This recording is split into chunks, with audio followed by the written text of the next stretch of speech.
Hi, and welcome to another episode of the World Beyond Belief. My name's Paul Marco, and I've got a lot to talk about today. We're going to talk about the Mandela Effect. We're going to talk about a little bit about the flat Earth. But first of all, I want to get into this Brexit thing.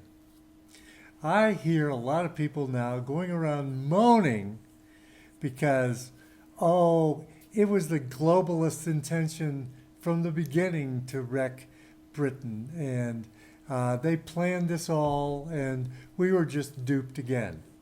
Well, I have a differing opinion. I don't think we were duped again. I think that the British people really came through and showed that they want independence.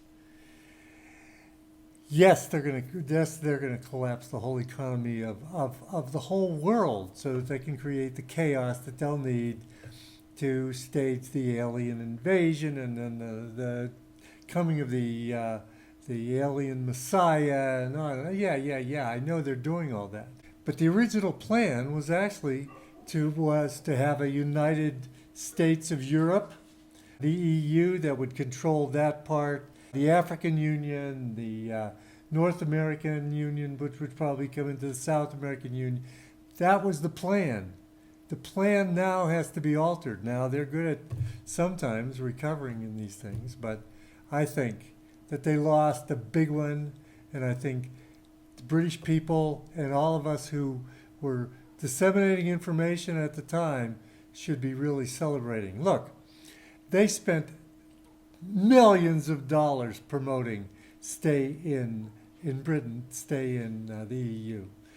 They put pencils with Remain on them in all the voting places, and they have you vote in pencil. And we have a tape on another podcast we made about this of a woman scratching out a leave vote and putting in a stay vote. So they're doing all this stuff. Plus, every major politician, including Jeremy Corbyn, who was a get out of EU all his life, they switched him. So they really wanted to do it. But the big thing that got me was the rainstorm. There was a rainstorm the night before and flooding in London, I think designed to keep people from the polls from voting. And there's only one organization that can create a rainstorm besides God, and that's the harp and those guys. So I'll tell you what, I'm not going to let it down. I'm not going to think that we were defeated. I'm not going to think that it's business as usual. I'm going to continue to think that we made a big delaying tactic, if anything else, on the Brexit vote. And quite frankly, here, we're still dancing around the breakfast table.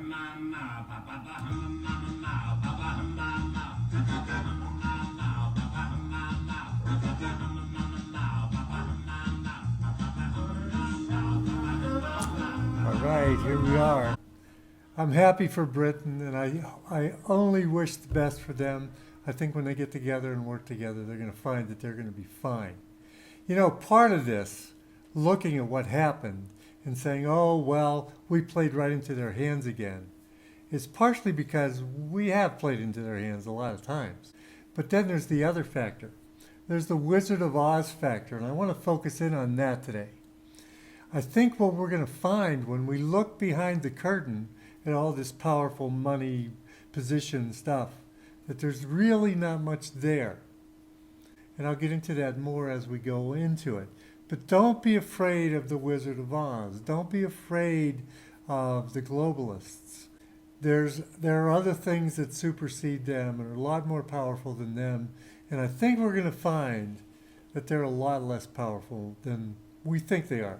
They're tricky. They're tricky. And speaking of tricks, let's move into the Mandela Effect. Now, some people still doubt the existence of the Mandela Effect. And the Mandela Effect is people remembering things differently than documentation or logos are happening now. In other words, you could see a written document like the Bible that used to say this, now says this. There's a lot of different instances. They're all over. I've seen videos that show 200 instances of the Mandela Effect. Now, I think some of them are maybe a stretch, maybe some people remembering falsely, But there are some that are real and true. And when you get one that resonates with you, like the Fruit Loops one, oddly enough, resonates with me because I used to eat that. And I know it was UIT, now it's OOT. And they've changed all the documentation going back to the beginning, so there's no notice it was ever UIT. And the people that work there, of course, everybody that works at a corporation has only worked there a matter of years or months. Can't go back to the beginning, so they're gonna read things from archives that were adjusted by the Mandela Effect. I want to show you one we found last night. That's just another example of how powerful this is and that it's actually happening. Let's look at these two clips. What wouldst thou know, my queen? Magic mirror on the wall, who is the fairest one of all? That was a clip from the 1937 movie Snow White and the Seven Dwarfs. Now, take a look at a 1961 video called The Last Woman on Earth, where she's reciting from that same dialogue, but her dialogue is the original dialogue, not the dialogue that was changed by the Mandela. Listen to her. Mirror, mirror on the wall, who is the fairest of us all?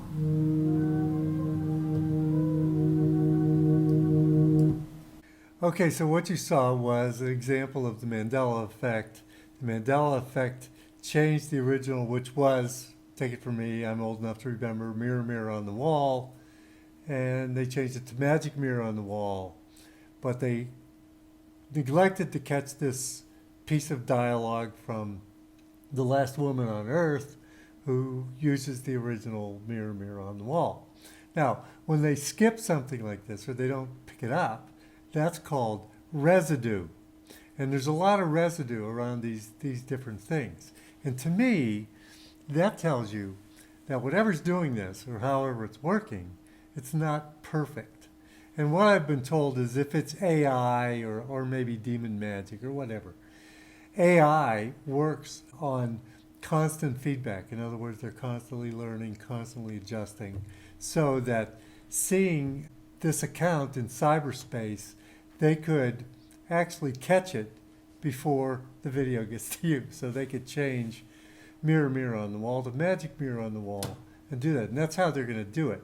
I would imagine that the AI or whatever mechanism's working this is learning and catching this residue and cleaning up the residue. I would assume that that's how it's working. But I want you to remember one other thing, that it's not perfect. In other words, it's not coming out perfect. They're making errors. They're leaving residue. There are things that if you research deep enough, you're going to find. Now, of course, when they hear about it, they might change that, or they may not. But I think the first thing to remember about this particular Wizard of Oz, this particular deception, is that it's not perfect. And it works on feedback, and it's trying to get things right. Let's move on to another discovery that, actually, I didn't make this. I learned this from PhotoHelix. But we learned it from watching the Zapruder films. Let's watch that, and I'll talk about it while we watch it. All right, what I'm showing you is a Zapruder film of the Kennedy assassination. Now, this is a very telling piece of film, and what was altered in this film and all the other films of the Kennedy assassination is they put an additional seat in the car. In other words, rather than it being a four-seater, they've made it a six-seater with kind of a metal roll bar that you might be able to see there. Kind of a roll bar. It's silver. That wasn't in there. And there's plenty of residue left around to investigate this thing. There are replica cars on display of this car that only have four seats. But I think the most telling thing, and this wasn't my discovery, this is by PhotoHelix. If you look at the new man that they've inserted here, it looks to me like he is out of proportion with the other heads in the car.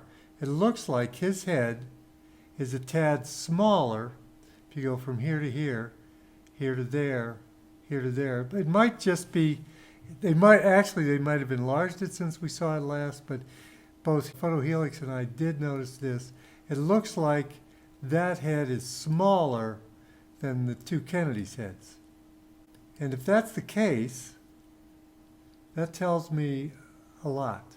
Not only are they unable to pick up all the residue, but also they're not altering the actual event. In other words, this is a historical count of an event. It's a video, and we know that that can be easily altered.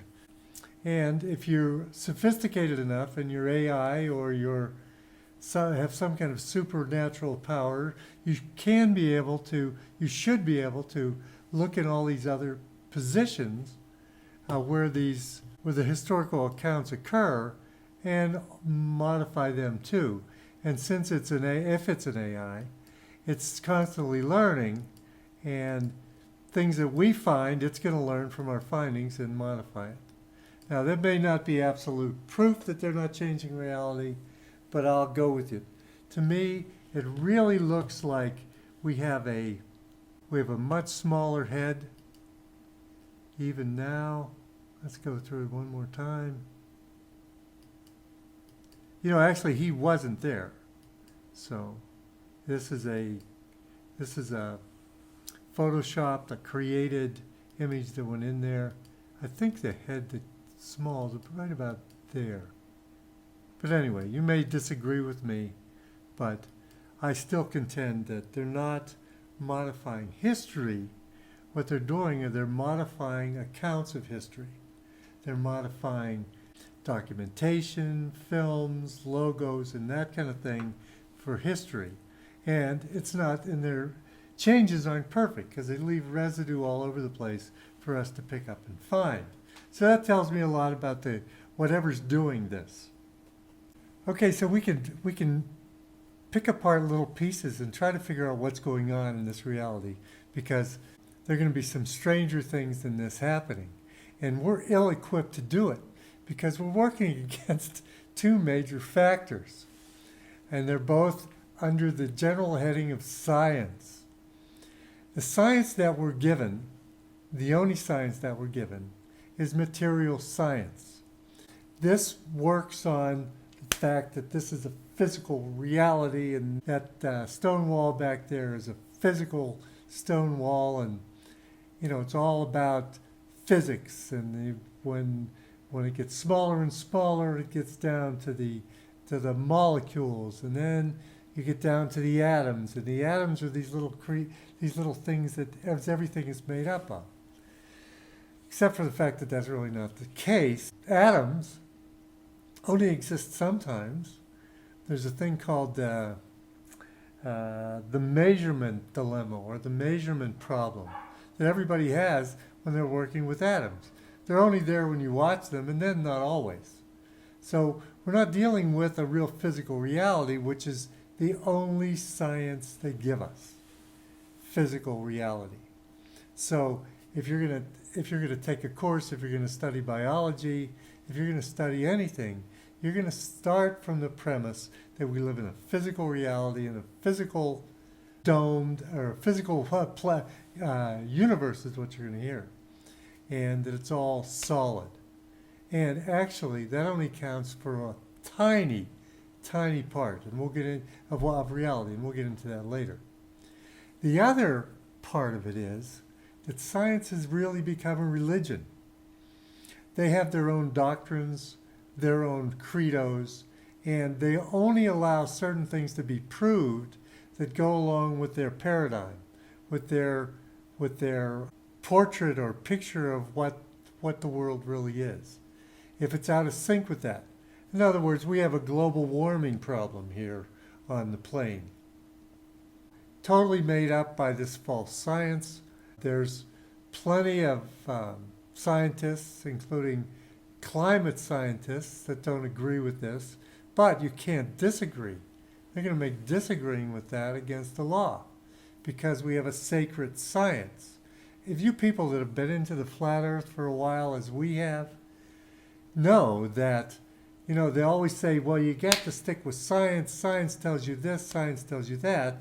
But then when the science that's produced by the flat earth community comes out, it's never even looked at, it's never refuted. We watched one last night by Rob Skiba, who was on Lake Michigan, sighting Chicago across Lake Michigan from, I think it started at like 48 miles away.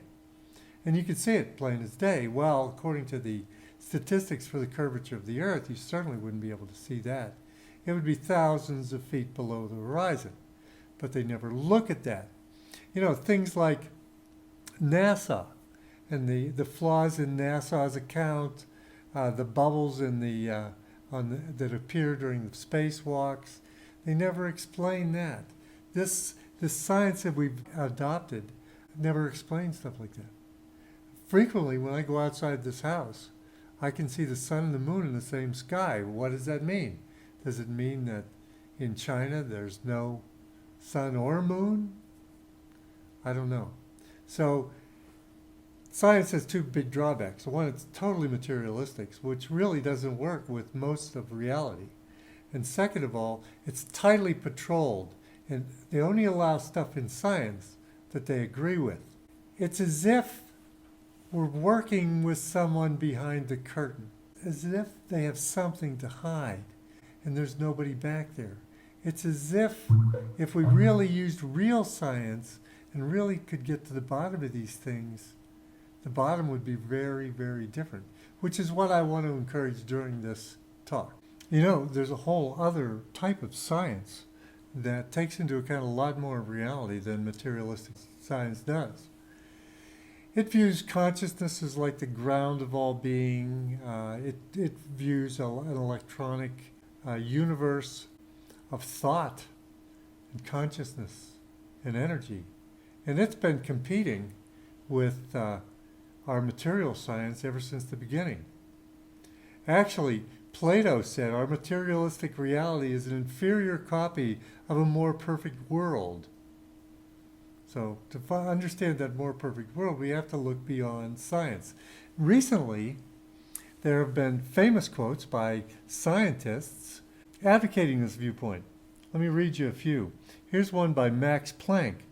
He says, quote, "All matter originates and exists only by virtue of a force which brings the particle of an atom to vibration and holds the most minute solar system of the atom together. We must assume behind the force the existence of a conscious or an intelligent mind. This mind is the matrix of all matter." And if you think about the mind being that, then you can realize that there probably is a creator God, even if he is if he's only a video gamer. I don't think he is. I think he's a divine creator, and he's created something incredible. But without that divine creator, then you have to piece together all these other Big Bang theory, the evolution theory, and things based on material science that'll give you a way to explain things that doesn't take into account the real nature of reality, which is likely energy and consciousness. Let me give you another one. Here's one by Nikola Tesla. If you want to find the secrets of the universe, think in terms of energy, frequency, and vibration. And we've made videos on people that have worked with Tesla technology that go way beyond material science. It can appear and disappear and move throughout what we would consider an impossibility, physical reality. Here's another Tesla. The day science begins to study non-physical phenomenon, it will make more progress in 1 decade than in all the previous centuries of its existence. And I would say more than that, because right now, with science the way it is, falsifying test results, being paid off at every opportunity, you're dead in the water right now. My opinion is we're dead in the water. Here's one by Werner Heisenberg. Quote, "The atoms or elementary particles themselves are not real. They form a world of potentialities or possibilities rather than one of things or facts." See, if you think of the world in terms of consciousness, thoughts, facts, energy, it's a lot easier to imagine how the control system is manipulating, I don't know, through an AI or demon magic or however, these holographic, energetic, particles. Here's the best one from Tesla. He says, today's scientists have substituted mathematics for experiments, and they wander off through equation after equation and eventually build a structure which has no relation to reality. I think that's especially true with the ball earthers, because they have mathematical formulas for everything, but they don't explain reality.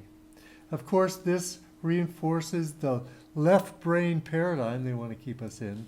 Facts and figures and computations, not ideas and inspiration and creation. So that's a big part of this, keeping us in this little box. In addition to not being able to figure out what's going on with the Mandela Effect and how they've been able to trick us into living on a globe Earth for so long. Now we can fast forward to today. Now you know that they're using CERN, possibly in conjunction with AI, to manipulate the environment and bring in this apocalyptic ending and create these incredible, hard to believe manifestations are going to come forward. Here's a quote about CERN and the Hadron Collider. This is from a Dr. Brian Whitworth, published a paper which contrasted the materialistic and idealistic views, which he framed as the physical realm and the quantum realm. And he says, quote, the Higgs boson is the virtual particle created by an invisible field to explain another virtual particle created by another invisible field to explain an actual effect, neutron decay. And if you're a flat earther like we are, you know that that's what they do. They create stories that back up stories that back up stories, none of which hold water. Back to the quote. Given dark energy and dark matter, it explains at best 4% of the mass of the universe. But the standard model needs it. So when, after 50 years, CERN found a millionth of a second's signal in the possible range, physics was relieved. There's no evidence that this particle has any effect on mass at all, but the standard model, again, survives. I want you to look at this quick little film before we finish. It's about electromagnetic spectrum. Let's play it. The electromagnetic spectrum, an immense scale we use to measure the wavelengths of all kinds of radiation. At one end are radio waves with the longest wavelengths. At the other end are gamma rays with the shortest. In between are the other bands, including visible light, which is such a tiny fraction of the whole, it's difficult to imagine. How small is the visible spectrum? If you had a reel of movie film representing the entire electromagnetic spectrum, stretching 2,500 miles from California to Alaska, the section containing the visible spectrum would fall somewhere in the middle, near the University of Washington.